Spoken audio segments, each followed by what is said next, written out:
હું કંઈક છે, હું જાતો નથી. હે, હું જાતો નથી.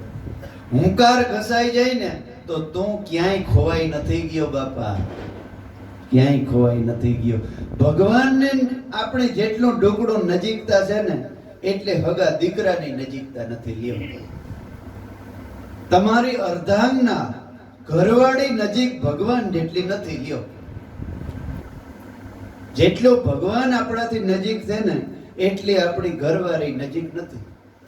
ભલે ખોડિયા જુદા હોય ને જીવ એક હોય છતાં ગમે એવો વાલામ વાલો તમારો દીકરો હોય એ ભગવાન જેટલો નજીક તમને નથી. ભગવાનને આપણે કેટલું સેટું છે? ખાલી 12 આંગળ. 12 આંગળનો જ પડદો છે. એ સદગુરુ મળે ને જો હટી જાય ને તો તમે પોતે જ ભગવાન છે. પ્રહલાદ આ નિશાળિયાઓને આવી શિક્ષા આપે છે, આવો બોધ ઉપદેશ આપે છે કે ભાઈઓ મને આવા સદગુરુ મળ્યા છે. તો કે ભાઈ તમારા એવા ગુરુ કોણ? તો કે નામ ન દો. કારણ કે જેથી કર્ણો કુંભારે અને પ્રહલાદને ઉપદેશ આપ્યો હતો ને તેથી ના પાડી હતી કે ભાઈ અમારું જો નામ આવે તો તારો બાપ અમારે ફાંસીને માછડે ચડાવી દે. તો કે પ્રહલાદ મરી જાય આ શીશ કાપી ભલે ચડાવી દે, બાકી પ્રહલાદ જગતમાં તમારું નામ નહીં દે. અને અત્યારે ગુરુ પેલા ચડાવે માછડે કે બોલ્યા પડે આવી કયું બોલ્યા. એવા શિષ્ય તમે નથી. આ તો એ બીજાની વાત છે. તમે તો હીરલા સદગુરુના બાળકો. હે, આ તો ઓલ્યાની વાત છે કે ભાણી થઈ ભક્તાણી, દાંડ ગુરુ અને ભાંડ સેલા હોય ને એની વાત છે. સિદ્ધ ગુરુ અને સતુર સેલાની વાત નથી. એટલે એને ના પાડી હતી કે અમારું નામ નહીં દઉં. ભલે તનનો થઈ જાય નાશ તોય મારા ગુરુને તોલે કોઈ ન આવે. ખાલ પડાવું મારા શરીરની મોજડી સીવડાવી અને મારા ગુરુને પહેરાવું તો ઈ ઋણમાંથી મુક્ત તો નહીં થઈ શકું, નહીં થઈ શકું.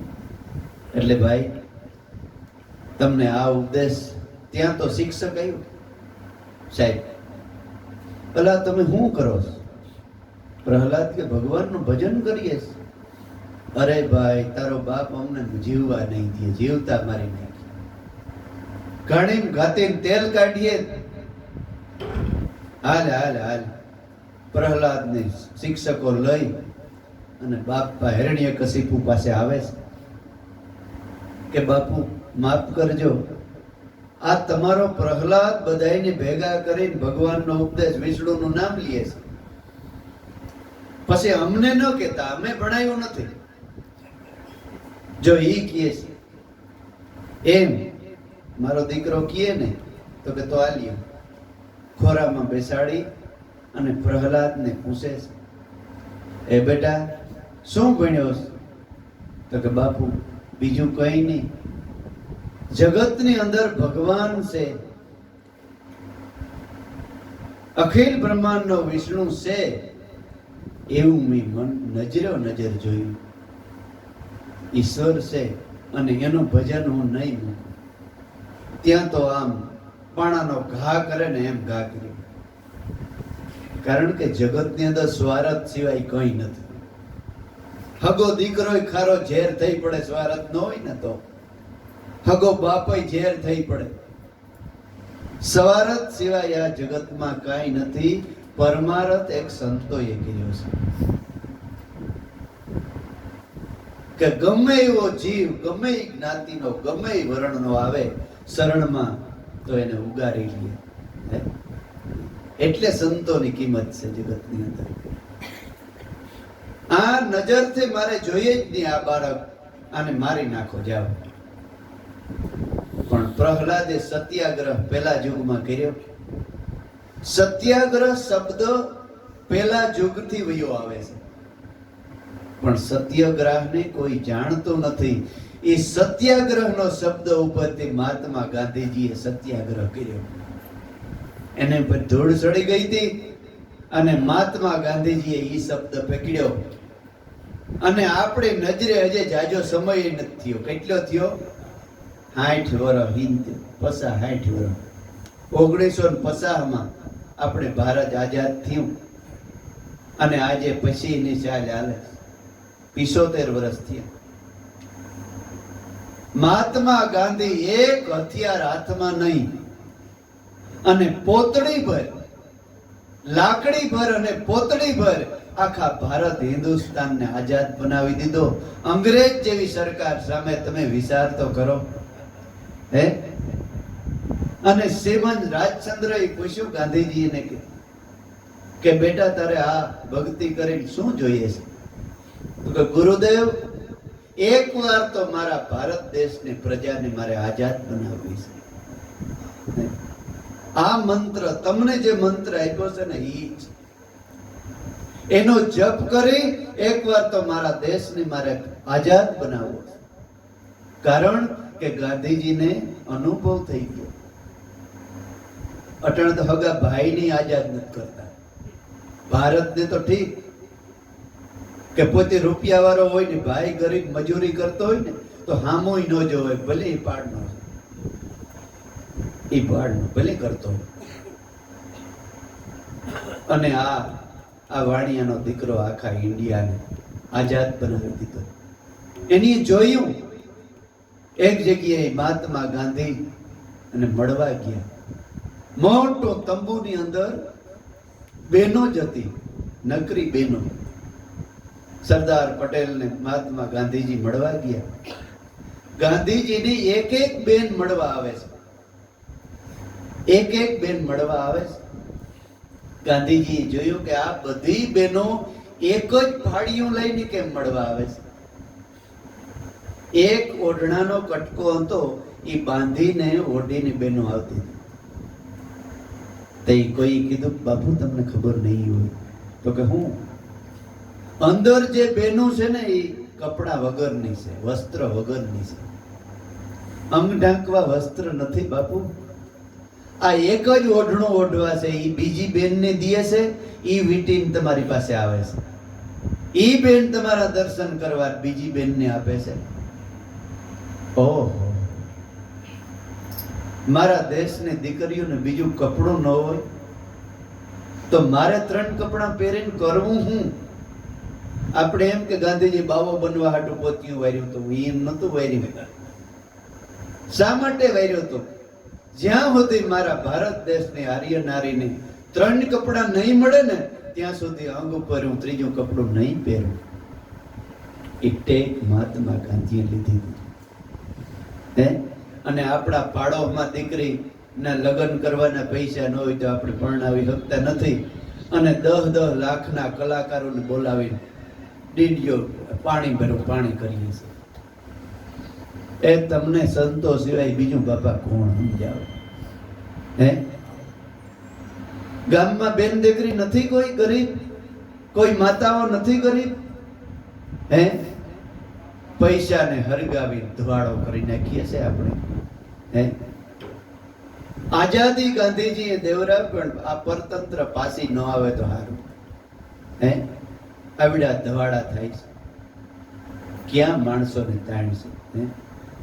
આપણે ઘેર આપણી વાડીમાં આખો દી જેની ઢીઢા કે અહીંયા હોય મજૂરી કરવા આવે, હાજી એના 5 રૂપિયા આપણે કાપીએ હે અને આમ લાખો રૂપિયાના ધવાડા કરી નાખીએ દુનિયાને દેખાવ કરવા માટે. એ ધર્મ ના પાડે છો? ના પાડે. પાણીને ડુંગરા ઉપર દૂધને શું કામ ઢોરવું જોઈએ? હે કોઈ બાળકોના પેટમાં પડે તો પણ નહીં સમજાય. જ્યાં સુધી સંતોનો સમાગમ નહીં કરે, દાદા કહેતા, બાપા કહેતા કે જ્યાં સુધી આ જગતને સંત પુરુષનો અને સદગુરુનો સમાગમ નહીં થાય ને ત્યાં સુધી જગત દુખી રહે. જગતની અંદર શાંતિ નહીં તપાય. આ સંતોએ ભક્તિ સમજાવી છે. ઈ સત્યાગ્રહ પ્રહલાદે કર્યો પહેલો. સત્યનો જ આગ્રહ, સત્યનો જ ઠીકાણું રાખવાનું. એમ કરીને પ્રહલાદ પિતાજીને કીધું, આ સત્ય સામે કરી પડકારો, નિર્ભય વાત વિચારી સંતે કીધો સત્યાગ્રહ ભારી.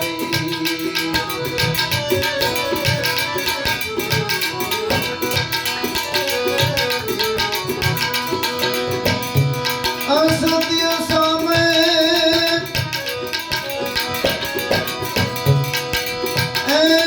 કરી પડકારો, નિર્ભય વાત વિચારી સંતે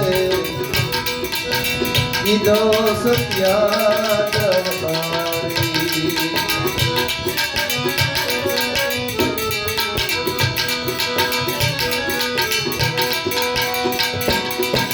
હિરણ્યકશિપુ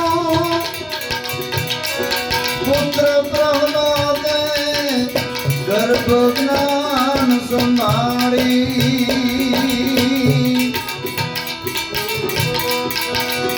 કરતા કુદરત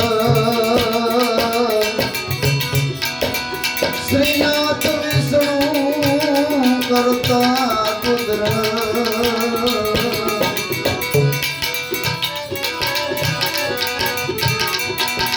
શ્રીનાથ વિષ્ણુ, વાત વિદતે વિચારી સંતે કીધો સત્યાગ્રહ ભારી.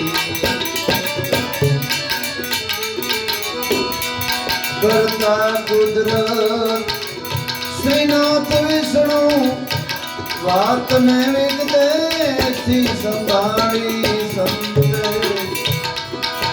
કીધો સત્યાગ્રહ ભારી.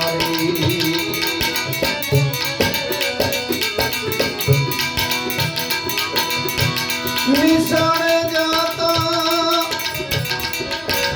પૂછ્યું પિતાએ, સુંભણ્યો વિદ્યા સારી,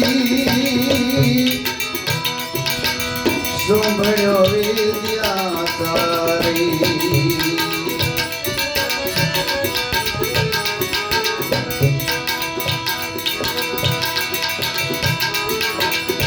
કરે પ્રહલાદ,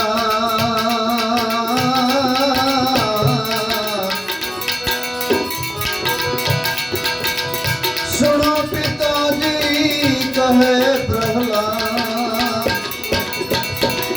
સુનો પિતાજી વિષ્ણુ કળા પરંપારી સંતે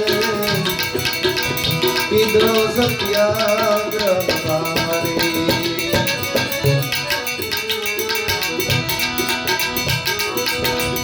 સાંભળી પિતાજી એ રોષ ભરાયો, અગ્નિમાં દિયોને જલાવી, અગ્નિમાં દિયોને જલાવી.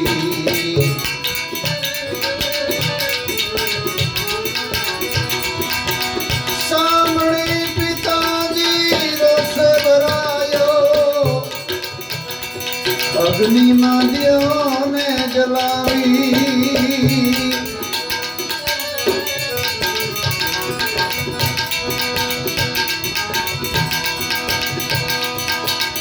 કહે પ્રહલાદ, ભૂલ્યા પિતાજી એ તો સૌનો સુખકારી સંતે કીધો સત્યાગ્રહ ભારી રે, કીધો સત્યાગ્રહ ભારી.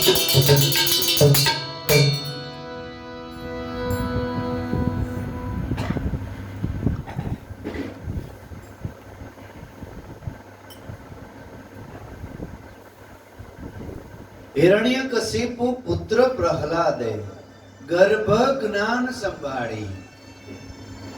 કેવું જ્ઞાન? ગર્ભિત જ્ઞાન. ગર્ભિત જ્ઞાનમાં સમજાય છે, બહુ ગહન શબ્દ છે. ગર્ભ જ્ઞાન સંસ્કાર આપણા જીવનની અંદર 16 સંસ્કાર હોય. કેટલા? 16 સંસ્કાર. એમાં પ્રથમ સંસ્કાર ગર્ભ જ્ઞાન સંસ્કાર છે. એમ કહેવાય છે કે માતાના ઉદરની અંદર જ્યારે બાળક હોય 3.5 મહિના થાય ને ત્યારે એ બાળકની અંદર જીવ કે આવે છે. એ જીવને જેવું માતા ખાય, જેવું પીએ, જેવો વિચાર કરે, જેવું પોતે મનથી સિતવતન કરે, એ બધું એના બાળકની અંદર પડે છે. અત્યારે વિજ્ઞાને સાબિત કરી દીધું. વિજ્ઞાન સાબિત વાત છે. એટલે જયંત હું કહું છું કે આપણા ઘરની અંદર, આપણા ભલે બંગલો હોય કે મકાન હોય, ઘરની અંદર ખરાબ ચિત્ર ન રખાય. એક વાત મહાપુરુષો, સંતો અને અવતારી પુરુષના ચિત્રો રખાય. ઘરમાં એવા ખરાબ શબ્દ ન બોલાવો જોઈએ. બેન દીકરીની અંદર, પેટની અંદર જ્યારે બાળક હોય ને ત્યારે ખરાબ શબ્દ ન બોલાય, ખરાબ રસ્તે જવાય નહીં, ખરાબ ખવાય નહીં, ખરાબ પીવાય નહીં. દરબાર જ્ઞાતિની અંદર ઓજલ પર પાડવામાં આવતી. શા માટે? કે રાજકુમાર બનવાનો હોય. ખરાબ માણસને જોવે નહીં, ખરાબ પીએ નહીં, ખરાબ ખાય નહીં. બધી રેણી કેણી પાડી અને બાળકને જન્મ આપતી માં. એનું નામ માં કહેવાય, નકર માં ન કહેવાય. માતાઓ તો ઘણી મળે પણ હાસી માં મળવી દુર્લભ છે. જનની જણ તો ભગત જણજે, ગા દાતાર ને ગા સૂર, નકર રેજે માતા વાંજણી, તારો મત ગુમાવીશ નૂર. હે આપણે કહેવાય કે માતા ને પણ માતા કેવી હોવી જોઈએ? માતા બગડે ને ત્યારે જ જગત બગડે. બાળકો નથી બગડ્યા, માતાઓ બગડી છે. હે જાજુ તો કહેવાનું મન થાય છે, છતાંય નથી કહેવું. હે 5-5 વર્ષના, 2-2 વર્ષના, 6-6 મહિનાના બાળકોને મૂકી અને માતાઓ વહી જાય છે. એ માતા છે. પણ જનની જણ તો ભગત જણજે, કા દાતાર ને ગા સૂર, નહીતર રેજે વાંજણી, મત ગુમાવીશ નૂર. અત્યારે ખોડાવમાં, ઘરમાં જ્યાં જોના કૂતર્યા, મોટરમાં કૂતર્યા, ખોડામાં તો કે કૂતર્યા. ભલે કૂતર્યા રાખો તમે તમારે, પણ ખોડાનો હે એ ગર્ભિત જ્ઞાન પડશે અને એના જેવા મગજવાળા બાળકોને જન્મશે. ખરાબ બહુ છે. ભલે તમે નાખો, દૂધ પીવરાવો, જે કરો એ, પણ ફળિયાનો મહેમાન છે. આપણો દીકરો છે ને એ ખોડાનો મહેમાન છે બાપુ. તો સંતો એ કઈ રાખ્યા? હે સંતો એ ખોડામાં રાખ્યા? કીધું જ ક્યાંય શાસ્ત્રોમાં કે સંતો એ ખોડામાં કૂતરા રાખો? શોભે નહીં. એમાં ગુરુના બાળકને તો રાખે ને રાખવા દે. ગુરુના બાળકને તો કોઈ દી ન શોભે આ વર્તન. જો સુખ શાંતિ અને હારા બાળકોને આશા રાખો ને તો આ ગર્ભિત જ્ઞાન છે. ગર્ભ જ્ઞાન સંભાળી માતા જ્યારે ક્યાં ઘૂમતી હતી ત્યારે ગર્ભની અંદર પ્રહલાદ ગર્ભવાસ સંસાર માંડ્યો ને ત્યારે હજારો વાર હિરણ્યકશિપુને નારાયણના નામનો જપ કરાયો હતો. તપ કરવા જાઉં તો અને હામો મળ્યો અને બાળક બોલ્યો કે નારાયણ નારાયણ. પાછો વળ્યો અફકન ત્યાં તો કે શું બોલ્યો? તો કે નારાયણ બોલ્યો. શું બોલ્યો? તો કે નારાયણ બોલ્યો. એ 2 દિવસ સુધી નારાયણ નારાયણ બોલવા દીધો હિરણ્યકશિપુ. ત્રીજે દી ગયો એ ગર્ભ રહ્યો ને એ પ્રહલાદ નારાયણ પોતે જ આવ્યો. હે નારાયણ પોતે જ જન્મ લીધો પ્રહલાદના રૂપે, પણ એવું ખોડિયું મળવું દુર્લભ છે બાપુ, એવું ખોડિયું મળવું દુર્લભ છે. માતા જીજાબાઈને ઘણી વાર આપણે વાત કરીએ છીએ. જગતની અંદર હિન્દુ ધર્મની રક્ષા કરે એવો એક બાળકને જન્મ દેવો છે માતા જીજાબાઈ એના ગુરુ રામદાસ બાપુને કહે છે. તો કે રામદાસ બાપુ કે હું કહું એ રસ્તે હાલ દીકરી, જ્યાં મારા આશીર્વાદ છે. આશીર્વાદ લેતા લેતા છેલ્લી ઘડીએ એમ કહેવાય છે કે દુશ્મનોને ખબર પડી ગઈ કે આના પેટની અંદર મહાન બાળકનો જન્મ થવાનો છે અને મારી નાખો. એ ઘોડેસવાર થઈને નીકળી ગયા. 85 ગાઉનો પલો કાપીને શિવાજીના મંદિરમાં, શિવના મંદિરમાં શિવાજી મહારાજને જન્મ આપ્યો. 85 ગાઉનો પલો કાપી જન્મ આપવાને ટાણે ઘોડેસવાર કરી. વિચાર તો કરો ઈ જનેતાને, હે ઈ કાળજું કેવું હે, એની કેવી રેણી પાડી. શિવાજી મહારાજનો જન્મ થયો એટલે શિવના મંદિરમાં જન્મ થયો એટલે શિવાજી નામ પાડ્યું. શિવનો વંશ એટલે શિવાજી મહારાજ. અને પારણામાં ઝુલાવતા ઝુલાવતા એવી કડિયું લખી હે કે મારો શિવાજી મારો બાળક સામાન્ય ન હોય. કેવો હોય? પેટમાં પોઢીને સાંભળી બાળે રામ લક્ષ્મણની વાત.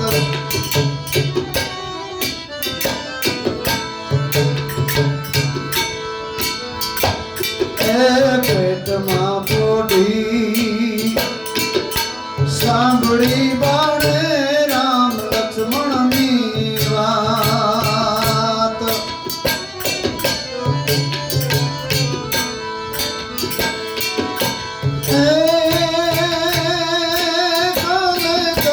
યુદ્ધ ખેલાશે સુવાટાણું ક્યાંય ન રહેશે.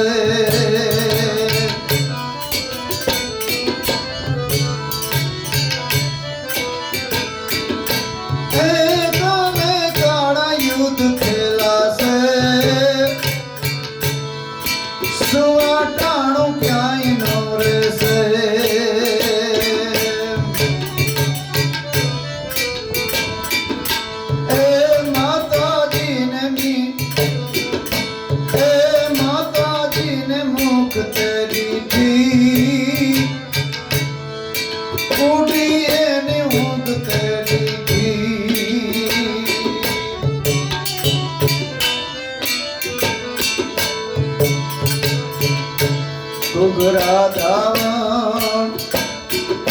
પોપટ લાકડી ફેરવી લેજે યાદ.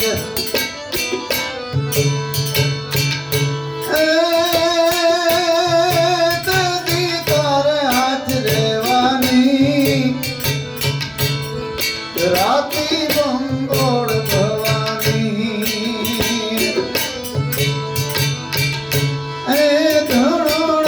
ડુંગરા ડોલે શિવાજીને નીંદ રૂડાવે. માતાજી જમાઈ ઝુલાવે શિવાજીને નીંદ રૂડાવે. આવી માતાઓ આ ભારત દેશની અંદર, અને ખરેખર ભારત દેશની અંદર જન્મ થાય ને એ તો દેવ કોટીનો આત્મા છે.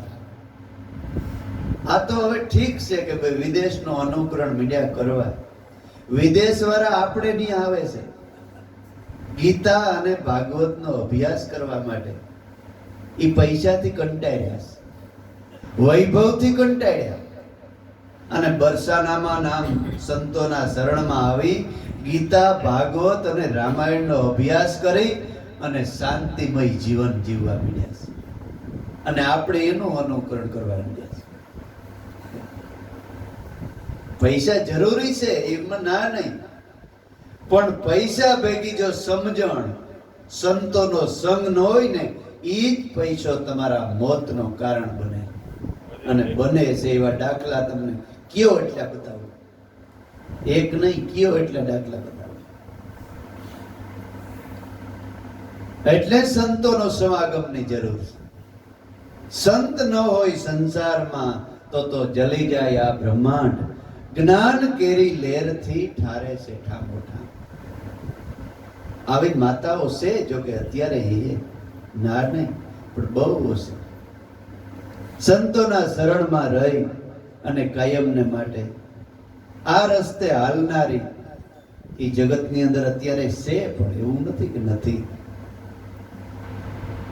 એટલે પ્રહલાદે ગર્ભિત જ્ઞાન સંભાળી કીધો સત્યાગ્રહ બહુ ભારી. એવો સત્યાગ્રહ કીધો, એવો સત્યાગ્રહ કીધો. પર્વત માથેથી નીચે પસાડ્યો, હાથીને પગ નીચે કસડાયો, હાથીના પગ નીચે કસડાયો. કોઈ રીતે પ્રહલાદ મરતો નથી. રામ રાખે એને કોણ મારી શકે? અવર નહીં કોઈ દેખું એને તોલે, મારો રામ રાખે એને કોણ શકે? પછી હિરણ્યાકશને ઊંડે ઊંડે બીક લાગવા માંડી. ત્યાં તો એક વંટોળિયું આવ્યું. શેટા ગામથી હિરણ્યાકશની બેન આંટો દેવા આવી. હોલિકા હમણાં હોળીને તહેવાર ઉજવ્યો ને, હોલિકા આવીને ભાઈને કે ભાઈ તું કેમ હાવ મોરો પડી ગયો છે હમણાં, કેમ હુકાઈ ગયો છે? તો કે હું કરું બેન, ઘરમાં જ કાંટો છે, હાલતા ને ચાલતા મને લાગ્યા કરે, ખાવ મને ભૂખ લાગતી હતી, ખાવ પચતું નથી, ટેન્શનમાં માણસ મરી જાય છે, હું કરું? તો કે તે હું છે? તો કે આ પ્રહલાદ મારા વેરી વિષ્ણુનું નામ છોડતો નથી, અને મને બીક લાગે છે કે આની અંદર વિષ્ણુ કરી ગયો હોય. અને ખરેખર કરી ગયો. વિષ્ણુ ન હોય તો એક સેકન્ડ એક મટકો આંખનો તમે ન મારી શકો. ખરેખર કરી ગયો તો, અને મને બીક લાગે છે પ્રહલાદને. બેન કે અરે ભાઈ મને વેલેરા સમાચાર દેવાય ને, ઘણા ટેકો દેવા આવતા હોય, અરે ન્યા જવાય, ન્યા તો આમ હોય ને એના કુંડારામ પગ આવી જાય તો પાછો નીકળે નહીં, આમ થઈ જાય તેમ થઈ જાય. મને વેલા સમાચાર અપાય ને બેન કે. તો કે બેન તું શું કરે? તો કે મારી પાસે અગ્નિ મંત્ર છે, હું અગ્નિમાં બળું જ નહીં, અને તારા પ્રહલાદને મારવો અને મસદને મારવો બે મારે માટે હરખ્યા. હિરણ્યકશિપુ વાહ મારી બેન વાહ. તો ખડે ખોમણ લાકડા, મોટો લાકડાનો ભારો ખડી ગયો, અને બેન કે હું હવે બેહી જાઉં, અને પ્રહલાદ મારા ખોડામાં બેસે. બાજુની અંદર ઝીણકા છોકરાઓને ઉભાડ્યા કે મડે કિકિયાટા કરવા, આપણે ઓરેન્જ પાસે ડાકણ કરીએ પછી પાણા મારીએ, એ આ હોલિકા કિકિયાટા કરવા. એટલે પ્રહલાદ જો રાડ્યું કે નાખે ને તો બીજાઓને સંભળાય નહીં, કોઈને દયા ન આવે. એટલે કઈ વાંધો નહીં, કોમણ લાકડા ખડકા માથે હોલિકા બેન બેઠા, એટલે પ્રહલાદ ને ખોડામાં બેસી અગ્નિ સાપી દીધો.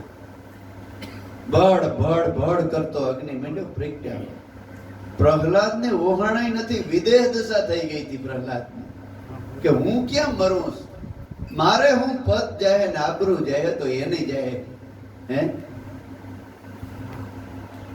એવું કે ભગવાને કડા કરી એવો પવન ઉડાડ્યો કે પ્રહલાદ બસી ગયો, હોલિકા બેન બરીને ખાક. ઓલ્યા બધા ભાગી ગયા, પછી થાકી જાય ને એટલે ઘેરિયા બધા ભાગી જાય ઘેર. કોમ કાઢવા વાળા રીએ છેલ્લે બેસ્યા. સવારના પોરમાં પ્રહલાદ હાથમાં પાણીનો લોટો આવે, રામ રામ રામ રામ કરતો આવે ને. એને તું આવ્યો? તો કે હા બાપુ આવ્યો. તો કે આપણી ભૂઈ? તો કે બાપના ભાત લઈને ગઈ. ઓલા ભૂખ્યા રહ્યા બધા, એના હાટું ભાત લઈને ગઈ. ઓહો. અને આને ફાર પડી કે હવે મારું પૂરું, આ મારા છેલ્લી ઘડીનો આ મારો દુશ્મન આવ્યો છે. પછી ધીમે ધીમે ધીમે ધીમે હિરણ્યકશિપુ પ્રહલાદને પ્રાર્થના કરવા માંડ્યો કે પ્રહલાદ તું રેવા દે ભાઈ. હે પ્રહલાદ, આપણી બાપ દીકરો બે હંપી અને વિષ્ણુ સામે વાત ભરી હતી. તો કે પણ બાપુ ઈ કોઈનો વેરી જ નથી. તો કે નહીં, છતાંય હિરણ્યકશિપુ કહે છે. શું કહે છે? એવો હિરણ્યકશિપુ કેસે રે એ અઠીલા કુંવર ભજમાં હરી.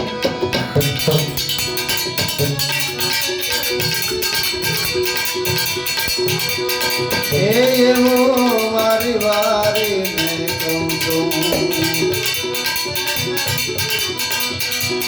છું રે એ અખિલા કુંવર તું ભજમાં હરી. એવો વિષ્ણુ છે મારો, એવો વિષ્ણુ છે મારો દેવી.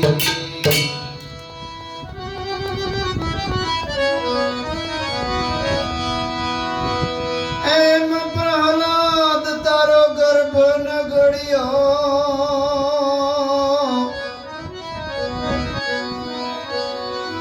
એ જન્મ પેલા મરી નહીં તારી માત. મારા કુળમાં ઉતરીને તું જન્મો છે ગારમ. એ મારા કુળમાં ઉતરીને તું જન્મો છે ગારમ. એ એવો ઊંધા માર્ગે હાલ્યો, અરે હાલ્યો રે એ માર્ગ આપણો મેલી રે કરી.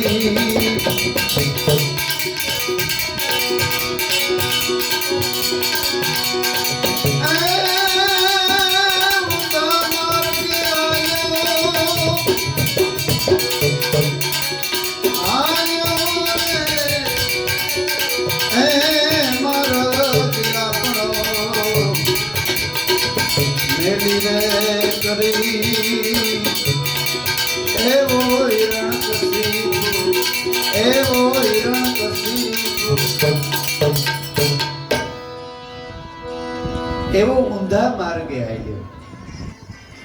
ખરેખર જગતની અંદર સંતો સીધે માર્ગે હાલે છે, પણ જગતને સંત માર્ગ ઊંધો લાગે છે.